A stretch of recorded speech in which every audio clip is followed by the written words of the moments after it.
Hi, mamas. I'm so excited to have Jaclyn Whitt here with me today. She has so much inspiration for us. She has been a screenwriter and helping kids rediscover their whole screen. But what we're really going to focus on today, though, is how we just talk about discovering our own purpose and then how we're going to inspire those around us to do that as well. And so tell us a little bit about yourself, Jaclyn. Okay. I am a screenwriter. I actually started writing scripts when I was 11. Just randomly, a friend of mine said, "Hey, want to write a script with me?" And I thought, why not? And then it turned out I loved it. And I just did it as like a closet hobby, if you want to call it that. Like nobody knew I was doing it for years. It was just something I did for me because I found it therapeutic and interesting. And then I shared one of my scripts with my husband about 7 or 8 years ago, and he was like, "Oh, this is amazing. You need to actually like make this. You should be doing this. This should be your thing." And so then I decided, yeah, yeah, okay, I'll do it. I'll do it. And so then I found a mentor, and the rest is kind of history from there. But yeah, like I wrote all the time, whether it was writing music or scripts or like, because I'd write for stage or screen or whatever. Um, but my kids always saw that I was doing something. I always had something on the go. So them seeing that, and I love, first of all, I just have to say kudos to your husband for recognizing it and bringing that to, because I know some of us struggle with the spouses and realizing our own dreams, and we'll get to that. But so from your kids watching this, what inspiration did that bring to them? Well, it's interesting because there was one time where I had this job where I was like doing marketing stuff. And so I was writing marketing stuff, like commercials and like even articles and stuff like that. And he was, I think my oldest son was 5 or 6 at the time, old enough that he could read a little bit. And I guess he saw my stuff, and I saw him writing ads for his robot factory, which is what he loved writing. He wrote all these comics about robot factories, and it was so cute because it was spelled ROBTFAKTWY. I love it. It was adorable. But yeah, so him seeing me working on this stuff, I guess, inspired him like he could do that with what he was interested in. Oh, I love that. And I think that it's so true. And I think that's where sometimes we misplace that, is we don't realize how much our kids are more watching what we do rather than what we say.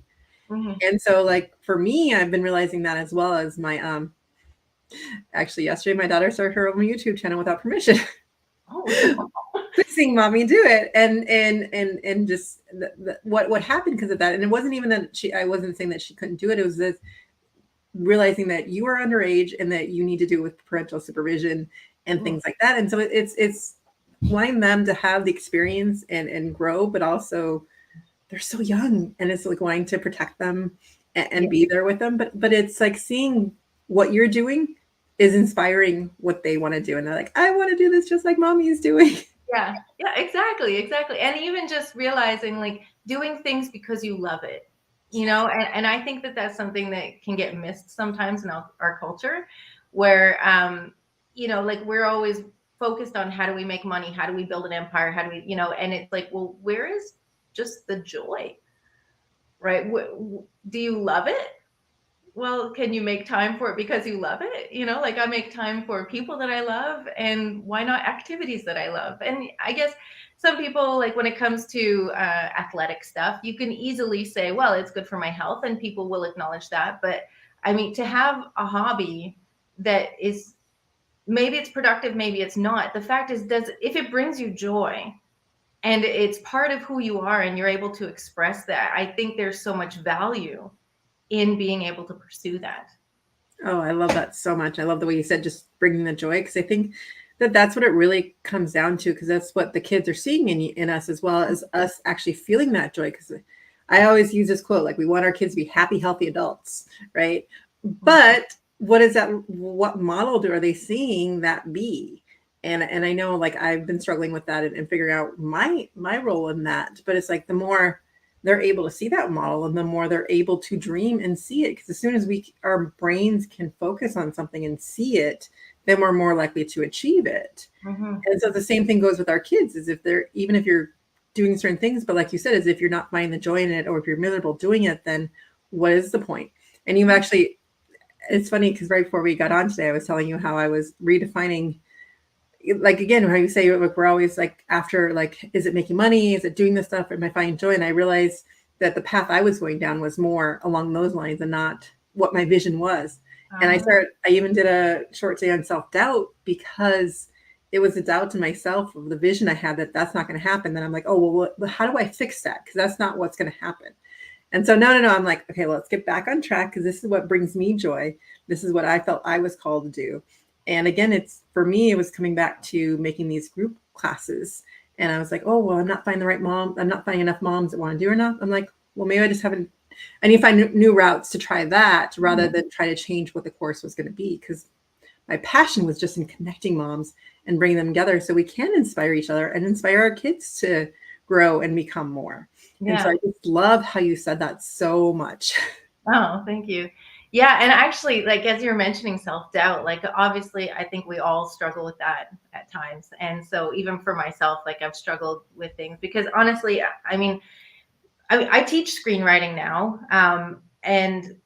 But at the same time, I think, well, I'm not the best screenwriter in the world, but what I am is willing, and I'm the one that's willing to do the work. I'm the one that's willing to, put curriculum together and then mentor people. And it's not to say that I'm the best, but I do have something worth offering, and, and I'm willing. And I think that matters more, because I don't necessarily want to learn from the best screenwriter if they're not willing. Are they passionate about me or just about what they're doing? And I think that's where sometimes to get past that self-doubt, to realize, like, okay, yes, I'm offering value, but a lot of that value comes with me being passionate about the person that I'm working with. I love that so much, because like you said, it comes down to what is your passion, and how do you feel inspired to inspire those around you. And I think as moms, that's where, when we feel like our number one job is to help our kids figure out what they want to do. Mm-hmm. But moms, I want to ask you, have you figured out what you want to do when you grow up? and honestly, I feel like I'm barely starting to realize what I really want to do. And it's taken me, went to university, got my master's, went to teach in education, all those things. And we might come to the point where we thought we did all the right things, but they weren't actually fulfilling us. And that's where we're here to kind of say, it's okay, but let's see if we can figure it out. Yeah, definitely. I was, as I'm doing like podcasts and stuff, I end up talking about, different aspects of my childhood. But the thing is, like, when I was in elementary school, I remember people asking me, what do you want to be when you grow up? And I would say, I want to be an actress, a comedian, or work in a daycare. Like, wow, that's a wide gamut. Right. Well, and I was definitely the class clown. As soon as the teacher left the room, I was up on my chair doing whatever it took to get the class to laugh. I was that kid. But then in high school, I got into music. And so then, people asked me, what do you want to be? Well, maybe an actress or a musician. I want to write music. And by the end of high school, I wanted to write film scores. But it's crazy that screenwriting or any kind of writing other than music didn't occur to me that would be my path for a long time, because, like I said, it was like a closet hobby. I did it for me. I didn't necessarily think like this is my thing. But then as I became a mom, which was definitely one of my goals, and so I was very happy about that. I have to do something creative or I will get depressed. That's just something I've learned about myself. And so I had to figure out, what can I do while I'm parenting? And music, I still wrote songs, and I actually produced an album about 10 years ago. But the music lifestyle, if I want to be a musician, that means I have to be a performer, which means I have to travel. And it means that I have to book this and that. And you have to be like a really good business person to make it in music. And I just thought, this does not fit with the kind of lifestyle that I want, as much as I love music. And so then I decided, okay, music, I will put that in my compartment of hobbies. But then I knew, well, I'm still going to pursue something creative. And then when my husband, showed so much support for the screenwriting, I thought, okay, I'll give that a shot. And so then when I found my mentor, I'm like, do I even have, like, I mean, I know I think I like it. It's good to me, but are other people going to like it? And then, working with him, I was able to, grow my my abilities and hone my skills and all of that. But I had decided in high school, because I'm such an all-in person, I did not want to have my family and career at the same time. I definitely wanted both, but I felt like I would drop the ball in one or the other. And so that was a decision I made. So when my kids were in their final years of high school, then that's when I started, kind of putting myself out there. I entered some competitions for writing, and then in my youngest son's last year of high school, which I homeschooled my kids for the last 6 years of their high school, and so he was in his final year. I sold my first movie, and then just like right after he turned 19, everything exploded for me. Like, it's crazy. I've actually, since we spoke a couple weeks ago when we first met, I've actually, did I tell you at that time that I sold another movie, or was it? No. Okay, so I sold another movie, and I got hired on a project out of Jordan, which is actually a very big project I can't say very much about yet. Yes. But it's a really big deal. It's going to be distributed internationally, so I'm very excited. So yeah, like everything is just happening, and the doors are flying open, and like I kind of feel like I'm being overtaken by the blessings. Oh, I love that. Yeah. You're such an inspiration to us. But I love how you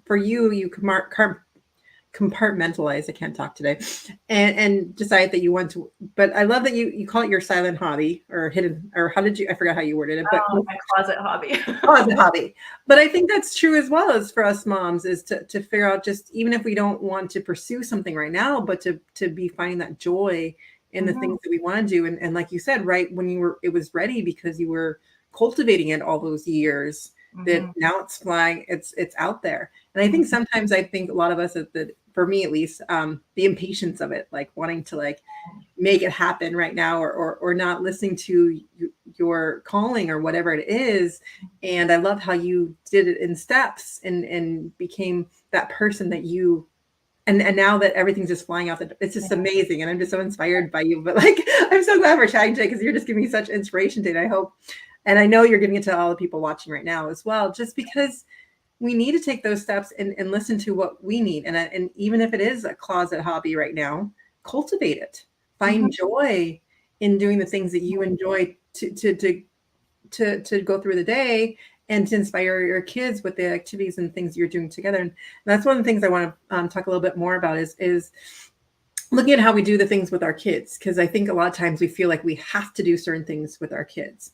But when we talk about the things that we choose to do with our kids, and looking, like you said, like you enjoyed writing, your son was then doing that alongside of you. And same thing with my daughter, and she loves drawing. So I try to do more drawing with her, and things that I feel inspired as well. And I think that that's a key for mom to look out for in those closet hobbies, is what you actually enjoy doing with your kids, not the things you feel like you have to do. Because granted, I won't go build all the towers or Legos. That's something my husband does with them. But that doesn't mean I have to.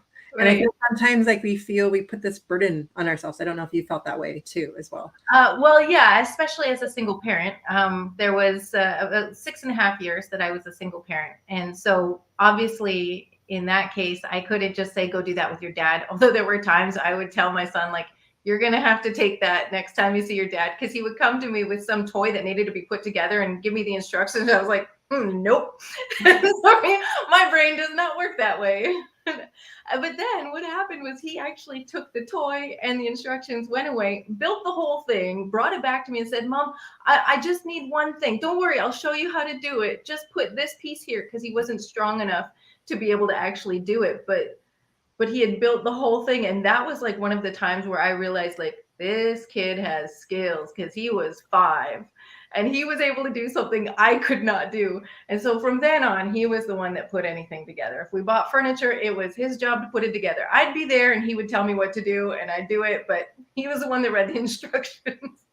But yeah, as a single parent, like it was hard sometimes to figure out like, what do I do in this situation? That was actually one of the hardest things about being a single parent, is just figuring out like, what do I do? There's not someone else here that understands all the details in order to be able to weigh in like really effectively to understand why this matters and why we can't do that or can't do this, or, you know, that was really hard. But yeah, like just recognizing the things, like my older son, it was very clear the things that he was interested in. And I found out later, my older son actually is on the autism spectrum. And so for him, he wasn't just that he liked things, he was passionate about things. He loved like Lego and stuff like that, but he also loved video games. And like, that was crazy because I had to like be very careful with how much time he had, because he would go nuts and he got like addicted so quickly. But my younger son, he was harder to figure out because his strength is people. He's such a people person. So he loves to do what other people are doing. So it was really hard for me to figure out, yeah, but what do you want? And so I would often have to separate him from his brother, because his brother was just so dominating in his personality that they would always do what he wanted. And so, yeah, I think that was one of the best things that I did, was to separate him and put him with different groups of kids to allow him to experience different things. But also there were certain groups where he tended to take the lead and then other groups where he didn't. And so I kept putting him in the groups where he would take the lead to see, like, what are you going to do? Like, this way you make the decisions, right? Yeah, so that was one of the ways that I was able to kind of figure out what he enjoys.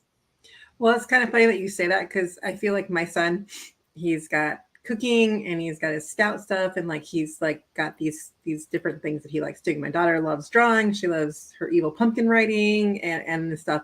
But like you said, my youngest daughter seems to latch on to what the other two are doing. However, the other day, when she was 4, there was the 1 year we homeschooled. We used to do our morning routines together and do our meditations and things together. And it was one day as a 4-year-old that she says, "Mama, can I just do the meditation like out loud myself and guide us? Like, I'm tired of listening to these ones." And she was just like, "Let me do it." So actually last couple of days, she's wanted to just sit outside and record some meditations for other kids. Like, and so I was just like, let's explore that and see where you're at. Not necessarily that she actually wants to do the meditations, but she wants to leave them for other kids. But it's helping calm her and just feel like, oh, like, can we go edit those? Can we do this?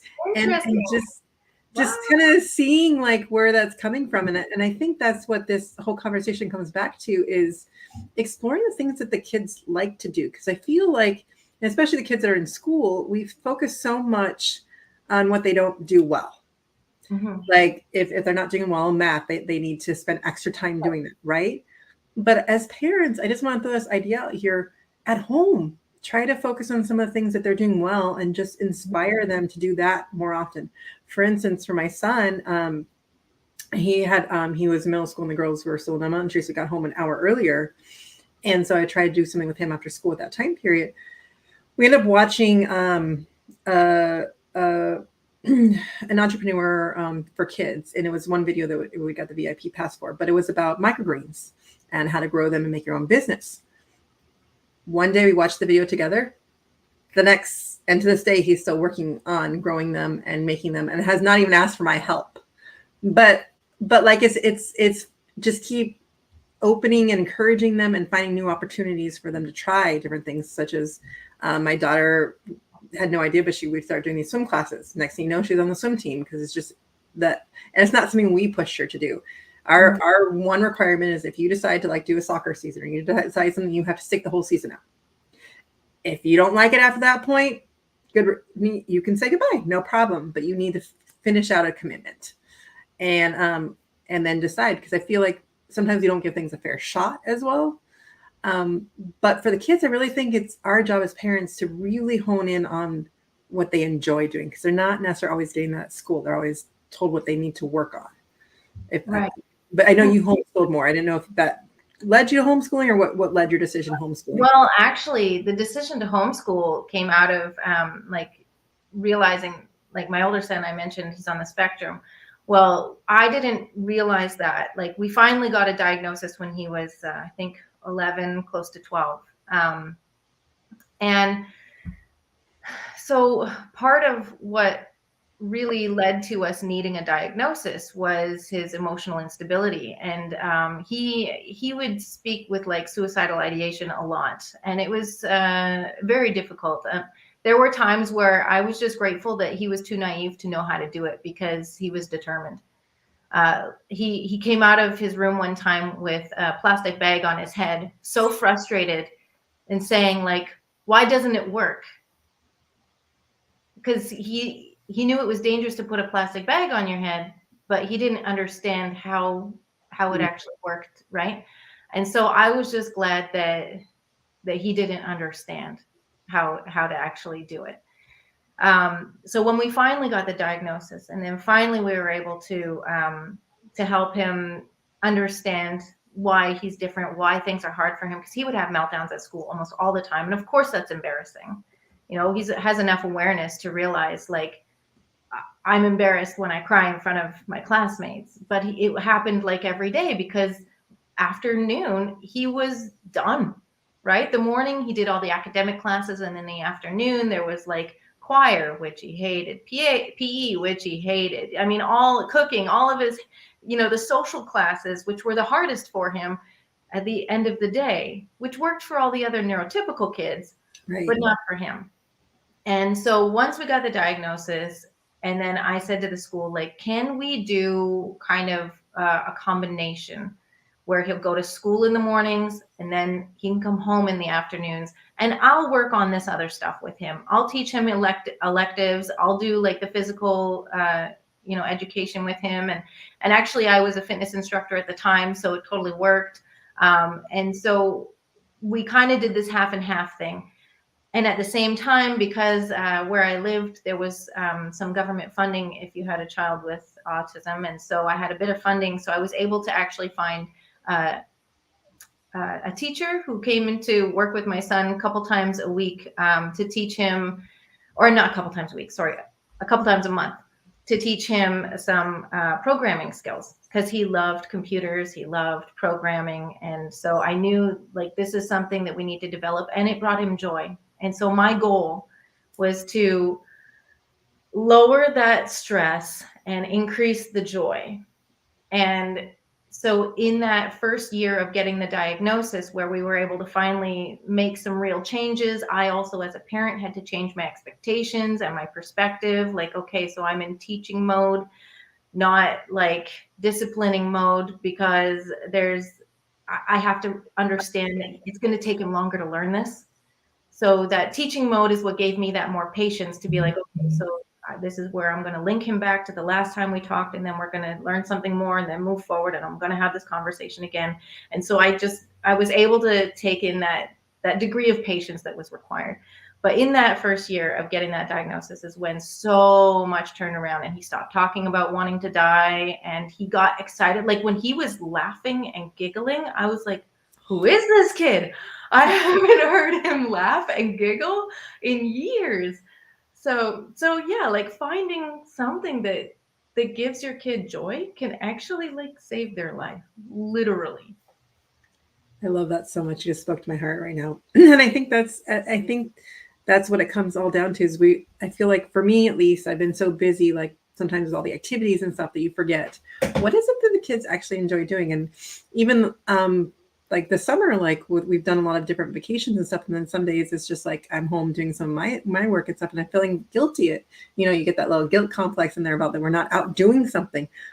But I look around and my daughter is painting all day and like doing her thing. And I'm like, not realizing how important that is, but like putting that in perspective is giving them the opportunity to have their own space and their own time to do some of these things, such as create a YouTube video with that. Right? Patient got me knowing it yesterday. She was so proud of herself. And I think, and it's just, and it's not, and again, it's I want her to explore that, but I want her to explore it safely. And being a minor, like we have to work on those things. And I think that's important conversations to have with them. And so, she wasn't as thrilled when I wasn't as excited about how many views one of her videos got versus like, let's do this properly and let's be safe about how a 10-year-old is going to run a YouTube station and an adult needs to be monitoring it and those kind of conversations. So we had that after she got her anger out. And I think that's what it all comes down to, though, is really having that balance. And again, I don't even like the word balance. It's more of a dance of things that they want to do, but they are still learning and how to do it with guidance. Mm-hmm. So we want to give them some leeway, but we need to still, as adults, be guiding them because they do not know all the dangers of the internet or things yet. Absolutely. And so I like this dance thing. I know what you said is it's not so much balance, it's more like a dance. I think if you look at balance like an overall big picture, right? Not a daily balance or even maybe a yearly balance, because seasons come where it's like, that's your focus right now, right? Like when my son was dealing with suicidal ideation, that was my focus. I was not focused on writing songs or movies or like my creativity stuff. There was very, very little of it. I mean, I was working as a fitness instructor. And so my creativity was like developing the choreography for the class. That was as much creativity as I had time to engage in. But I was focused on like the crisis that was at hand. And so the overall balance, though, if I look at how did I raise my kids from, the time that I gave birth to the time that they moved out to be independent, did I give them a balanced childhood? And I can say yes to that. But I can't necessarily say that I gave them a balance week by week or month by month or year by year. Just overall, they did receive a balance. And I love that, the way you explain balance. And the way I've just been looking at balance is you just always think it has to be equal. Like there's this balanced pressure on each side. And so that's why I just was more like with the rhythm. And I love the way you brought the perspective back of the balance, because it really is. It's when we look more at a whole picture, and sometimes we're so focused on one moment, and yes, there isn't going to be that, and it just feels like this pressure going on. So that's why I think, as we're both agreeing, like in the moment of it, we're just going through the dance of it, and where do we need to put our focus, and really making that intention behind it of what our focus needs to be at that moment. And I know we're running close on time today because we've been having so much fun, and we're going to have to do this again. But tell everyone how they can get a hold of you and learn more about your writing class and whatever you want to share with us. Okay, great. Actually, I have a writing program for teens that I am starting in the fall. It starts the first week of October, and it runs for 8 months. It's a mentorship program, live online classes, so they'll be able to interact with other teens. And so familyfriendlyscreenwriting.com. That's the website. You can find us there. We're also on YouTube, Facebook, Instagram. I think we're on Twitter, but I'm not really a Twitter person. And so you can't really rely on us there. But if you feel like you have a highly creative teen but maybe they struggle in school, because to be honest, it sounds crazy and it's ironic. I barely passed English in high school. I have ADHD. My brain does not necessarily work for paragraphs very well. I've learned the skill. I'm great at it now, but like it took me longer than high school to develop that. And anyway, so if they struggle with executive function, maybe they're struggling in school, but they have this story and they just want to be able to tell it. Maybe screenwriting is an option, and so I want to encourage, especially if you're homeschooling, because it could actually be used as part of homeschooling curriculum. I have all of the learning outcomes on our website, so you can see like, oh yeah, that checks like all these boxes, and it could even be like a high school English class, or it could be an elective. I love that so much. And I just love how giving kids another outlet. And I think the creativity, and sometimes we get so honed in, like I said, on the school means and like the English class and doing it a certain way. But again, life is so versatile that like really, I'm just asking moms, get a little curious with your kids out there, get a little curious with yourself. And what are the things that I love doing? Because we want to really inspire that genius in each of us. And the more we're doing what we're really good at, then the more we're all connecting and happy and doing things, fun things together. It gives you that space and the energy to be there with each other and have fun doing it. And so be on the lookout for it. Just ask yourself the question, what do I like doing? And looking at, what are my kids really enjoying doing? What do they seem really good at? Are they really good at building? Are they really good at drawing? What are just some of the things that they just naturally tend to? Use that as your guidance to encourage them to do more of it. and at home that they're doing more of the things that they're passionate about, regardless of what's happening at school that they need to focus and stuff on, but give them that outlet at home to really grow and find their genius.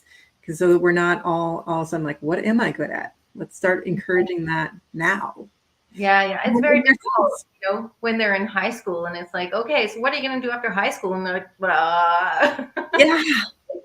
Or you're graduating college and all of a sudden, and I know I felt that way, like, oh, well, I'm just going to fall into this. And I fell into teaching because I didn't really take the time.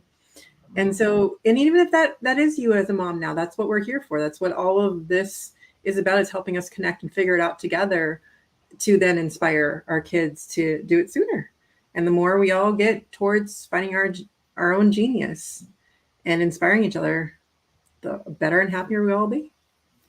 I want to thank you so much, Jaclyn, for joining us today. It was such a pleasure to have on you. And I cannot wait to hear more about the movies and stuff when you can share it with us. Thanks for having me. And we'll get back to that. But bye for now, all.